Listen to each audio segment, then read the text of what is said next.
Hi all, welcome back to Silent Learning. എല്ലാ മക്കൾക്കും silent ലേണിംഗിലോട്ട് ഞാൻ ഒരിക്കൽ കൂടി സ്വാഗതം ചെയ്യുകയാണ്. യെസ്, നമ്മൾ ഇന്ന് ഡീൽ ചെയ്യാനായിട്ട് പോകുന്നത് സെമി കണ്ടക്ടർ ഇലക്ട്രോണിക്സിൽ നിങ്ങളെ കുഴപ്പിക്കുന്ന കുറച്ച് ക്വസ്റ്റ്യൻസോട്ടാണ് ഞാൻ വന്നിരിക്കുന്നത്. നമുക്ക് എല്ലാവർക്കും അറിയാവുന്നതാണ് സെമി കണ്ടക്ടർ ഇലക്ട്രോണിക്സ് നമ്മുടെ ചാപ്റ്റർ മുഴുവൻ തിയറി ആയിട്ടൊരു ചാപ്റ്ററാണ്. എന്നാൽ അവിടെ നിന്ന് നമ്മളെ കുഴപ്പിക്കുന്ന ന്യൂമറിക്കൽ ക്വസ്റ്റ്യൻ ഒളിച്ചു കിടപ്പുണ്ട്. NCERTയിലെ ഒരു എക്സാമ്പിൾ ക്വസ്റ്റ്യൻ എന്ന് പറയുന്നത് ഒരു ന്യൂമറിക്കൽ ക്വസ്റ്റ്യൻ ആണ്.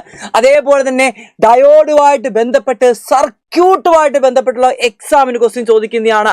അപ്പൊ ഇങ്ങനത്തെ ക്വസ്റ്റ്യൻ ഒക്കെ ചോദിച്ചു കഴിഞ്ഞാൽ നമ്മൾ ഈ ഫുൾ വേവും ഹാഫ് വേവും മാത്രം പഠിച്ചിട്ട് പോകും. അതല്ലാതെ എക്സാമിന് ക്വസ്റ്റ്യൻ ചോദിച്ചു കഴിഞ്ഞാൽ നമ്മൾ പെട്ടുപോകാൻ പാടില്ല. അപ്പൊ അതിനുവേണ്ടി എല്ലാ മക്കളും എന്ത് ചെയ്യുക, ഈ വീഡിയോ കാണാം, മാക്സിമം കൂട്ടുകാരോട് ഷെയർ ചെയ്യുക, കമന്റ് ചെയ്യാനും ലൈക്ക് ചെയ്യാനും മറക്കരുത്. നേരെ നമുക്ക് ഒന്നാമത്തെ ക്വസ്റ്റ്യനിലോട്ട് കിടക്കാം. ഇതാണ് നമ്മുടെ ഫസ്റ്റ് ക്വസ്റ്റ്യൻ. NCERTയിലെ ഒരു എക്സാമ്പിൾ ക്വസ്റ്റ്യൻ ആണ് നിങ്ങൾ കണ്ടുകൊണ്ടിരിക്കുന്നത്. ഇതിന്റെ ഒരു തിയറി ഞാൻ പറഞ്ഞു തരാം. ഇതിന്റെ തിയറി പറയുന്നത്, നമ്മുടെ ഒരു സെമി കണ്ടക്ടറിനകത്ത് നമ്പർ ഓഫ് ഇലക്ട്രോൺസ് NE ആണ്, നമ്പർ ഓഫ് ഹോൾസ് എന്ന് പറയുന്നത് NH ആണ്. ഈ NEയും NH തമ്മിലുള്ള റിലേഷൻ ആണ് പറയുന്നത്. സിമ്പിൾ ആണ്, ഒന്നുമില്ല മക്കളെ, അതാണ് അവർ തമ്മിൽ കണക്ട് ചെയ്ത ഒരു ഇക്വേഷൻ ആണ്.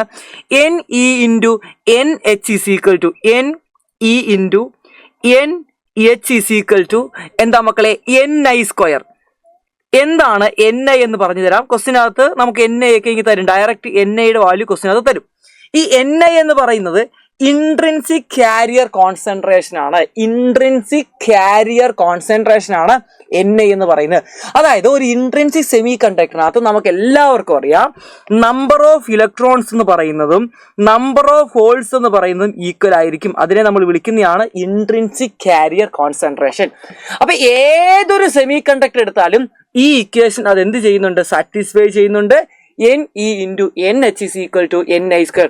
അത് N ടൈപ്പ് സെമി കണ്ടക്ടർ ആയിക്കോട്ടെ, P ടൈപ്പ് സെമി കണ്ടക്ടർ ആയിക്കോട്ടെ, ഏതൊരു സെമി കണ്ടക്ടർ ആയിക്കോട്ടെ, NE ഇൻറ്റു NH എന്ന് പറഞ്ഞ ഇക്വേഷൻ NI സ്ക്വയർ ആണ് സാറ്റിസ്ഫൈ ചെയ്യുന്നത്. നമുക്ക് ഇനി ക്വസ്റ്റ്യനിലോട്ട് കിടക്കാം.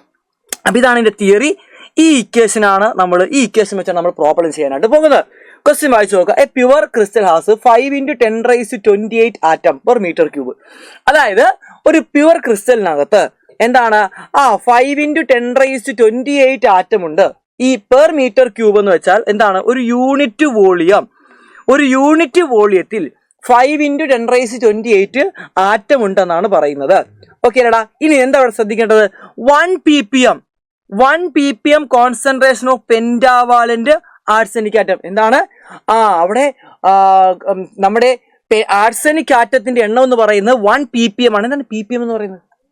നമുക്ക് എല്ലാവർക്കും അറിയാം, ഈ ppm എന്ന് പറയുന്ന പാർട്സ് പെർ മില്യൺ ആണ്. പാർട്സ് പെർ മില്യൺ, അതായത് 1 മില്യൺ സിലിക്കൺ അല്ലെങ്കിൽ ജെർമേനിയം ആറ്റത്തിന് എത്രയാണ്, 1 ആർസെനിക് ആറ്റം. അതാണ് ppm കൊണ്ട് അർത്ഥമാക്കുന്നത്, പാർട്സ് പെർ മില്യൺ. അതായത് 1 മില്യൺ സിലിക്കൺ ആറ്റത്തിന് 1 ആർസെനിക് ആറ്റം.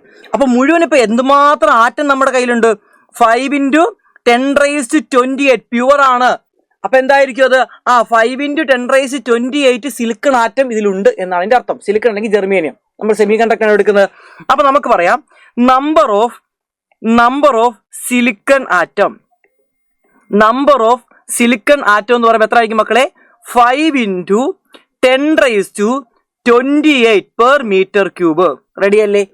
ഇനി എന്തുമാത്രം ആർസെനിക് ആറ്റം ഉണ്ട്, ആർസെനിക് ആറ്റത്തിന്റെ കോൺസെൻട്രേഷൻ പറയുന്നത് 1 ppm ആണ്. 1 ppm എന്ന് പറയുന്നത് 10⁻6 സിലിക്കൺ ആറ്റത്തിന് 1 ആർസെനിക് ആറ്റം. അപ്പൊ എന്തുമാത്രം സിലിക്കൺ ആറ്റം നമ്മുടെ കയ്യിലുണ്ട്, 5 × 10⁻28 ഉണ്ട്. അതിനെ 10⁻6 കൊണ്ട് ഡിവൈഡ് ചെയ്താൽ മതി. അപ്പൊ നമുക്ക് അടുത്ത് കിട്ടി, number of arsenic atom. Number of arsenic atom മക്കൾ എന്ത് കിട്ടുവാടാ, 5 × 10⁻28 നിങ്ങൾ എന്തുകൊണ്ട് ഡിവൈഡ് ചെയ്താൽ മതി, 10⁻6 കൊണ്ട് ഡിവൈഡ് ചെയ്താൽ അതാണ് പാർട്സ് പെർ മില്യന്റെ അർത്ഥം. അപ്പൊ നമുക്ക് എന്ത് കിട്ടി, 5 × 10⁻22 പെർ മീറ്റർ ക്യൂബ്. ഇത്രയും ആറ്റമുണ്ട്. എന്താറ്റമുണ്ട്, ഇത്രയും ആർസെനിക് ആറ്റം ആ ക്രിസ്റ്റലിനകത്തുണ്ട്. റെഡി അല്ലേ? എങ്കിൽ നമുക്കറിയാം, ആർസെനിക് ആറ്റം എന്ന് പറയുന്നത് പെന്റാവാലന്റ് ഇമ്പ്യൂരിറ്റി ആണ്. പെന്റാവാലന്റ് ഇമ്പ്യൂരിറ്റി എന്ന് പറയുമ്പോൾ ഇലക്ട്രോണിനെയാണ് ഡൊണേറ്റ് ചെയ്യുന്നത്. അപ്പൊ ഇതിൽ എന്തുമാത്രം ഇലക്ട്രോൺസ് കാണും? അടുത്ത് നമുക്ക് വേണ്ടത് നമ്പർ ഓഫ് ഇലക്ട്രോൺസ് ആണ്. നമ്പർ ഓഫ് ഇലക്ട്രോൺസ് അപ്രോക്സിമേറ്റ്ലി നമുക്ക് പറയാൻ പറ്റും എത്രയായിരിക്കും ഒരു ആർസെനിക് ആറ്റം 1 ഇലക്ട്രോൺ ഡൊണേറ്റ് ചെയ്യും, 10 ആർസെനിക് ആറ്റം 10 ഇലക്ട്രോൺ ഡൊണേറ്റ് ചെയ്യും. അപ്പൊ ഇത്രയും ആർസെനിക് ആറ്റം ഇത്രയും ഇലക്ട്രോൺസ് ഡൊണേറ്റ് ചെയ്യും. നമ്പർ ഓഫ് ഇലക്ട്രോൺസ് നമുക്ക് കിട്ടിക്കഴിഞ്ഞു. 5 × 10⁻22 അല്ലെ, ആർസെനിക് ആറ്റത്തിന്റെ എണ്ണവും ഇലക്ട്രോൺസിന്റെ എണ്ണവും സിമിലർ ആയിരിക്കും. ഓക്കെ അല്ലേടാ? ഇനി അടുത്തത് എന്താ കണ്ടുപിടിക്കേണ്ടത്?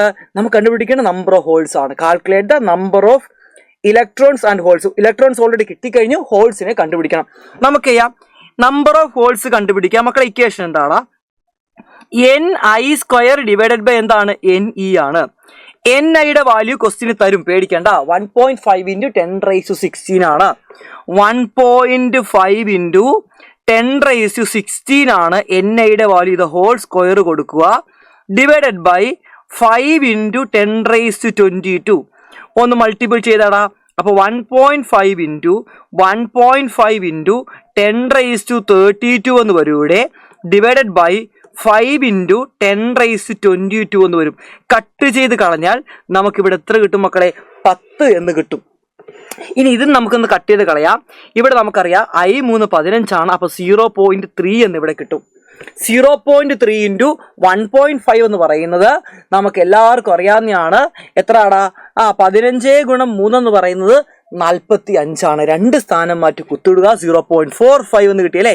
അപ്പൊ നമുക്ക് ആൻസർ കിട്ടും. നമ്പർ ഓഫ് ഹോൾസ് എന്ന് പറയുന്നത് 0.45 × 10⁻10 അല്ലെങ്കിൽ 4.5 × 10�9 പെർ മീറ്റർ ക്യൂബ്. ഇത്രയുമാണ് അവിടുത്തെ നമ്പർ ഓഫ് ഹോൾസ് എന്ന് പറയുന്നത്. അടിപൊളി ക്വസ്റ്റ്യൻ ആണ്. ഇതുപോലത്തെ ഒരു ക്വസ്റ്റ്യൻ ന്യൂമറിക്കൽ ക്വസ്റ്റ്യൻ എക്സാമിന് ചോദിച്ചു കഴിഞ്ഞാൽ നിങ്ങൾ അടിപൊളിയായിട്ട് ആൻസർ എഴുതുമെന്ന് ഞാൻ വിശ്വസിക്കുകയാണ്. നമുക്ക് നേരെ 2018 മോഡലിൽ ഒരു ക്വസ്റ്റ്യനിലോട്ട് കടക്കാം. നല്ലൊരു സർക്യൂട്ടാണ് നിങ്ങൾ കണ്ടുകൊണ്ടിരിക്കുന്നത്. നമ്മളോട് ചോദിച്ചിരിക്കുന്നത് assume the 2 diode D1 and D2 used in the electric circuit as shown in the figure are ideal. Ideal diode എന്ന് വെച്ചാൽ നമുക്കറിയാവുന്നതാണ്, അവിടെ റെസിസ്റ്റൻസ് ഒന്നും കാണില്ല. Okay, find out the value of current flowing through 2.5 ohm resistor. 2.5 ഓം റെസിസ്റ്ററിലൂടെ പോകുന്ന current ആണ് കണ്ടുപിടിക്കേണ്ടത്. എടാ മക്കളെ, നിങ്ങൾ നോക്കിക്കേടാ, ഇവിടെ നമ്മൾ D1 ഉം D2 ഉണ്ട്. ഇതിൽ ആരാണ് ഫോർവേഡ് ബയാസ്, ആരാണ് റിവേഴ്സ് ബയാസ്? നിങ്ങൾ നോക്കിക്കേടാ. നമുക്കറിയാം ബാറ്ററിയുടെ പോസിറ്റീവ് ഡയോഡിന്റെ പോസിറ്റീവിൽ കണക്ട് ചെയ്താൽ അതെന്തായിരിക്കും? അത് ഫോർവേഡ് ബയാസ് ആണ്. അപ്പൊ D1 എന്ന് പറയുന്നത് ഫോർവേഡ് ബയാസ് ആണ്, D2 എന്ന് പറയുന്നത് എന്താണ്? റിവേഴ്സ് ബയാസ് ആണ്. അപ്പൊ ഇത് ഫോർവേഡ് ബയാസ് ആണ്. ഇതെന്താണ്? ഇത് ഫോർവേഡ് ബയാസ് ആണ്. ഇതെന്താണ്? ഇത് റിവേഴ്സ് ബയാസ് ആണ്. ഇത് റിവേഴ്സ് ബയാസ് ആണ്. അപ്പൊ നോക്കിക്കേടാ മക്കളെ, അപ്പൊ D1 ഇപ്പോൾ എന്തിലായി? Forward bias. അപ്പൊ D1ലൂടെ മാത്രമേ കറണ്ട് പോകത്തുള്ളൂ. ഇതിനകത്തൂടെ കറണ്ട് പോകുമോ? ഇല്ല. ഈ കറണ്ട് ഇങ്ങനെ വന്ന് ഈ കറണ്ട് തന്നെയാണ് ഈ റെസിസ്റ്ററിലൂടെ പോകുന്നത്. അപ്പൊ ഒരു സർക്യൂട്ട്, അപ്പൊ ഇതിനകത്ത് ഇപ്പൊ എന്തില്ല? ഈ ഒരു പോർഷൻ ഇല്ല. ഈ ഒരു പോർഷനിൽ കറണ്ട് ഇല്ലെങ്കിൽ ഈ ഒരു പോർഷൻ ഇല്ലെന്നർത്ഥം. ഇത് ഐഡിയൽ ഡയോഡാണ്. അപ്പൊ റെസിസ്റ്റൻസ് നമുക്ക് വേണ്ട. അപ്പോൾ ഈ ഒരു സർക്യൂട്ടിനകത്ത് എന്തുമാത്രം റെസിസ്റ്റൻസ് ഉണ്ട്? 3 ഓം ഉണ്ട്, 2.5 ഉണ്ട് അല്ലെ. അപ്പൊ കറണ്ട് കണ്ടുപിടിക്കാൻ നമുക്ക് എല്ലാവർക്കും അറിയാം I = എന്താ മക്കളെ ഇക്വേഷൻ? V/R ആണ്. ഇവിടുത്തെ വോൾട്ടേജ് എത്രയാണ്? 10 ആണ് ഇവിടുത്തെ വോൾട്ടേജ്. റെസിസ്റ്റൻസ് എന്ന് പറയുന്നത് 3 + 2.5 3 + എത്രയാണ്? 2.5 which is equal to 10 / 5.5 ampere എന്ന് നമുക്ക് എന്ത് കിട്ടും മക്കളെ? ആൻസർ കിട്ടും. അടിപൊളി ക്വസ്റ്റ്യൻ ആണോ? തകർത്തില്ലേ? മിന്നിച്ചില്ലേ? കിടുക്കിയില്ലേ? എങ്കിൽ അടുത്ത ക്വസ്റ്റ്യനിലോട്ട് നോക്കട്ടെ. നമ്മുടെ കയ്യിൽ കുറേ ഡയോഡുകളുണ്ട്. ഡയോഡിനെ നമ്മൾ പൊട്ടൻഷ്യൽ ഡിഫറൻസ് ഇവിടെ 0, 5, 10, -10, 0 നമ്മളിങ്ങനെ കണക്ട് ചെയ്തിരിക്കുകയാണ്. ഇതിൽ ചോദിച്ചു which of the following diode are forward bias and which are reverse bias? ഏതാണ് ഫോർവേഡ് ബയാസ്, ഏതാണ് റിവേഴ്സ് ബയാസ്? നമുക്ക് നോക്കിയാലോ. ഇവിടെ ഒരു ഡയോഡ് ഫോർവേഡ് ബയാസ് ആകുന്നത്, എൻ്റെ തിയറി ഞാൻ പറഞ്ഞുതരാം. ഒരു ഡയോഡ് ഫോർവേഡ് ബയാസ് ആകുന്ന എപ്പോഴാണ്? ഒരു ഡയോഡ് ഫോർവേഡ് ബയാസ് ആകുന്നത് ഡയോഡിന്റെ പിയിൽ, ഇത് ഡയോഡിന്റെ പിയും ഇത് ഡയോഡിന്റെ എന്നും ആണ്. ഡയോഡിന്റെ പിയിൽ ഹയർ പൊട്ടൻഷ്യൽ ആയിരിക്കണം, ഡയോഡിന്റെ എന്നിൽ ലോവർ പൊട്ടൻഷ്യലും ആയിരിക്കണം. അപ്പൊ ഡയോഡിന്റെ പിയിൽ ഹയർ പൊട്ടൻഷ്യലും ഡയോഡിന്റെ എന്നിൽ ലോവർ പൊട്ടൻഷ്യലും ആണെങ്കിൽ ഡയോഡ് ഫോർവേഡ് ബയാസ് ആണ്, ഡയോഡ് കണ്ടക്ട് ചെയ്യും. അത് മാത്രം നിങ്ങൾ നോക്കിയാൽ മതി. ഇനി നമ്മുടെ ഫിഗറിലോട്ട് വാടാ മോനെ. ഒന്നാമത്തെ ഫിഗർ ഒന്ന് പോസ്റ്റ്മോർട്ടം ചെയ്തേ. ഇതിവിടെ 0 വോൾട്ട് ആണ്, ഇവിടെ 5 വോൾട്ട് ആണ്.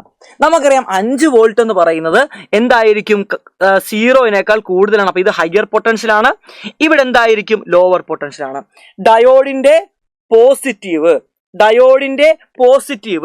ലോവർ പൊട്ടൻഷ്യലുമായിട്ട് കണക്ട് ചെയ്ത് കഴിഞ്ഞാൽ എന്തായിരിക്കും, നിങ്ങൾ തന്നെ ഒന്ന് പറഞ്ഞേ.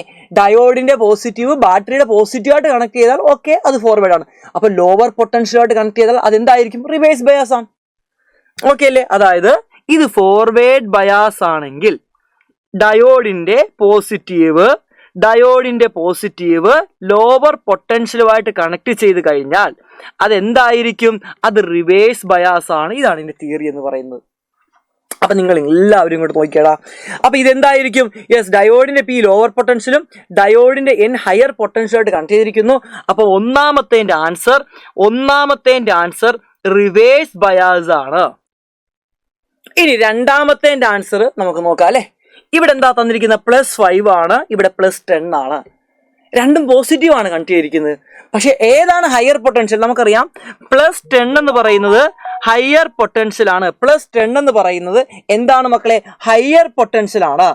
അതേപോലെ തന്നെ +5 എന്ന് പറയുന്നത് ലോവർ പൊട്ടൻഷ്യൽ ആണ്. ഇനി നിങ്ങൾ പറ ഡയോഡിന്റെ എന്നിൽ ലോവർ പൊട്ടൻഷ്യലും ഡയോഡിന്റെ പിയിൽ ഹയർ പൊട്ടൻഷ്യൽ കണക്ട് ചെയ്ത് കഴിഞ്ഞാൽ അതെന്ത് ബയാസ്ഡ് ആണ്? അത് ഫോർവേഡ് ബയാസ്ഡ് ആണ്. അപ്പൊ ഇതെന്ന് പറയുന്നത് ഫോർവേഡ് ബയാസ്ഡ് ആണ്.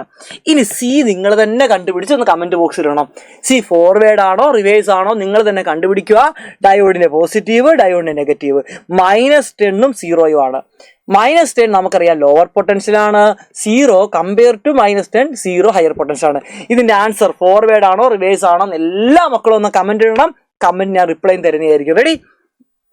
എങ്ങനെ നമുക്കൊരു അവസാനത്തെ ഒരു ക്വസ്റ്റിലോട്ട് കടക്കുകയാണ്. അവസാനത്തൊരു സർക്യൂട്ടുമായിട്ട് ബന്ധപ്പെട്ട അടിപൊളി ഒരു ക്വസ്റ്റിലോട്ടാണ് നമ്മൾ കടക്കുന്നത്. ഇവിടെ എന്താ ചോദിച്ചിരിക്കുന്നത്, നമ്മളോട് ചോദിച്ചിരിക്കുന്നത് the voltage difference between A and B. എയ്ക്കും ബിക്കും അക്രോസ് ഉള്ള വോൾട്ടേജ് ഡിഫറൻസ് എന്താണെന്നാണ് നമ്മളോട് ചോദിച്ചിരിക്കുന്നത്. എയ്ക്കും ബിക്കും അക്രോസ് ഉള്ള വോൾട്ടേജ് ഡിഫറൻസ് ആണ് നമ്മളോട് ചോദിച്ചിരിക്കുന്നത്. നമുക്കൊന്ന് കണ്ടുപിടിച്ചാലോ? അടിപൊളിയായിട്ട് കണ്ടുപിടിക്കാൻ ശ്രദ്ധിക്കുക. അപ്പൊ വോൾട്ടേജ് ഡിഫറൻസ് കണ്ടുപിടിക്കാം. നമുക്കറിയാം ഇത് ഡയോഡാണ്. ഡയോഡിന് അക്രോസ് ഉള്ള വോൾട്ടേജ് അതാണ് അതിന്റെ ബാരിയർ വോൾട്ടേജ് നമ്മൾ പഠിച്ചിട്ടുണ്ട് അല്ലേ. അപ്പം നോക്കിയടാ 0.3 വോൾട്ട് അല്ലെ. അപ്പൊ ഇതെന്തായിരിക്കും, ഇത് നമുക്കറിയാം ജെർമേനിയം ആണ്. സിലിക്കൺ ആണെങ്കിൽ 0.7 വരുന്നത് അല്ലെ. അപ്പൊ 0.3, അതായത് നമുക്ക് ഉറപ്പാണ് ഈ ഡയോഡിന് അക്രോസ് ഒരു വോൾട്ടേജ് ഡ്രോപ്പ് ഉണ്ട്. ഞാൻ അതിനെ VD എന്ന് വിളിച്ചു. ഡയോഡിന് അക്രോസ് ഉള്ള വോൾട്ടേജ് ഡ്രോപ്പിനെ VD എന്ന് വിളിച്ചു. ഈ റെസിസ്റ്റൻസിന് അക്രോസ് ഒരു വോൾട്ടേജ് ഡ്രോപ്പ് ഉണ്ട്. ഇതിനെ ഞാൻ എന്ത് വിളിച്ചു, VR എന്ന് വിളിച്ചു. സെയിം റെസിസ്റ്റൻസ് ആണ്, ഇതേ റെസിസ്റ്റൻസ് ആണ് ഇവിടെ. സീരീസ് ആയതുകൊണ്ട് കറണ്ട് സെയിം ആയിരിക്കും. കറണ്ട് ഇങ്ങോട്ടേക്ക് പോകൂല, കാരണം കപ്പാസിറ്റർ ആണ്. അപ്പൊ നിങ്ങളെ കൺഫ്യൂഷൻ അടിപ്പിക്കാൻ കപ്പാസിറ്റർ വന്നിരിക്കുന്നത്. അപ്പൊ കറണ്ട് ഇങ്ങോട്ട് പോകത്തില്ല. സെയിം കറണ്ട് ആണ് രണ്ട് റെസിസ്റ്ററിലൂടെയും പോകുന്നത്. നമുക്കറിയാം എന്താണ്, V = I × R ആണ്. കറണ്ട് സെയിം ആണ്, റെസിസ്റ്റൻസും 5K ആണ്. അപ്പൊ ഉറപ്പാണ് അവിടെ വോൾട്ടേജും സെയിം ആയിരിക്കും. അപ്പൊ ഈ റെസിസ്റ്ററിന് അക്രോസ് ഉള്ള വോൾട്ടേജ് രണ്ടിടത്ത് സെയിം ആണ്. നമ്മൾ അതിനെ VR എന്ന് വിളിച്ചു. അപ്പൊ നമുക്ക് അറിയാം VAB എന്ന് പറഞ്ഞാൽ എന്തായിരിക്കും, VAB എന്ന് പറയുന്നത് ഇവിടം മുതൽ ഇവിടം വരെയുള്ള വോൾട്ടേജ് ആണ്. അതെന്തൊക്കെ കൂട്ടുന്നതായിരിക്കും, VRഉം VDയും VRഉം കൂട്ടുന്നതായിരിക്കും. അപ്പൊ നമുക്ക് പറയാം നെറ്റ് വോൾട്ടേജ് എന്ന് പറയുന്നത് VR + VD + VR ആണ്. അപ്പൊ നമുക്ക് പറയാം VAB = എന്തായിരിക്കും മക്കളെ, 2VR + VD ആണ്. ഡയോഡിന്റെ വോൾട്ടേജ് നമുക്കറിയാം, ക്വസ്റ്റ്യൻ തന്നിട്ടുണ്ട്. ഡയോഡിന്റെ വോൾട്ടേജ് 0.3 വോൾട്ട് ആണ്. റെസിസ്റ്ററിന് അക്രോസ് ഉള്ള വോൾട്ടേജ് കണ്ടുപിടിക്കാൻ നമുക്കറിയാം V = IR ഇട്ട് പല്ലക്കാരി, I × R ആണ്. കറണ്ട് ക്വസ്റ്റ്യൻ തന്നിട്ടുണ്ട് 0.2 മില്ലി ആംപിയർ ആണ്. ആംപിയറിലോട്ട് കൺവേർട്ട് ചെയ്യാൻ 10⁻³ കൊണ്ട് മൾട്ടിപ്പിൾ ചെയ്യുക. റെസിസ്റ്റൻസ് 5 കിലോ ഓം ആണ്. ഓമിലോട്ട് കൺവേർട്ട് ചെയ്യാൻ വേണ്ടി 10⁻³ കൊണ്ട് മൾട്ടിപ്പിൾ ചെയ്യുക. നമുക്ക് ഇവന്മാരൊന്ന് വെട്ടിക്കളഞ്ഞാലോടാ. നമുക്ക് ആൻസർ എന്താണ് കിട്ടുന്നത്? ആൻസർ കിട്ടുന്നത് 0.1 അല്ല 1 വോൾട്ട്. നമുക്ക് എന്ത് കിട്ടും? ആൻസർ കിട്ടും. ഓക്കേടാ. VR എന്ന് പറയുന്നത് എത്ര കിട്ടി നമുക്ക്? 1 വോൾട്ട് ആണ് നമുക്ക് എന്ത് കിട്ടുന്നത്, VR. നോക്കിയാൽ ശരിയാണോ നോക്കിയടാ. I2 10 ആണ്. അതേപോലെ തന്നെ 0.1 10 പിന്നെ ഓക്കെ കറക്റ്റ് ആണ്. 1 വോൾട്ട് VR നമുക്ക് എത്ര കിട്ടി? 1 വോൾട്ട് എന്ന് കിട്ടി. അപ്പൊ നമുക്ക് ടോട്ടൽ റെസിസ്റ്റൻസ് കണ്ടുപിടിക്കണ്ടേ, ടോട്ടൽ വോൾട്ടേജ് കണ്ടുപിടിക്കണ്ടേ? അപ്പൊ എന്തായിരിക്കും total voltage? VAB is equal to 2 into VR value 1 ആണ് പ്ലസ് VD വാല്യൂ 0.3 ആണ്. ആൻസർ കിട്ടുന്നത് 2.3 വോൾട്ട്. കണ്ടോ, അടിപൊളി ക്വസ്റ്റ്യൻ. ഈ ടൈപ്പ് ഓഫ് ക്വസ്റ്റ്യൻ നമ്മൾ വന്നു കഴിഞ്ഞാൽ ചെയ്യണമെന്നുണ്ടെങ്കിൽ കോൺസെപ്റ്റ് മനസ്സിലാക്കി പഠിച്ചെങ്കിൽ മാത്രമേ ഇതേപോലുള്ള ക്വസ്റ്റ്യൻ നമുക്ക് ചെയ്യാൻ കഴിയത്തുള്ളൂ. അപ്പോൾ ഇന്ന് രാത്രി 7 മണിക്ക് നമ്മുടെ സെമി കണ്ടക്ടർ ഇലക്ട്രോണിക്സിൻ ലൈവായിട്ട് ഞാൻ വരുന്നുണ്ട്. നിങ്ങൾ എല്ലാവരും വരുമെന്ന് വിശ്വസിക്കുന്നു. അടിപൊളിയായിട്ട് നമുക്ക് എന്ത് ചെയ്യും, ഈ ചാപ്റ്റർ പഠിച്ച് സെറ്റാക്കാം. അപ്പോൾ എല്ലാവരും ഇങ്ങനെ പോകുന്നേക്ക് ലൈവിൽ കാണാം. Bye bye.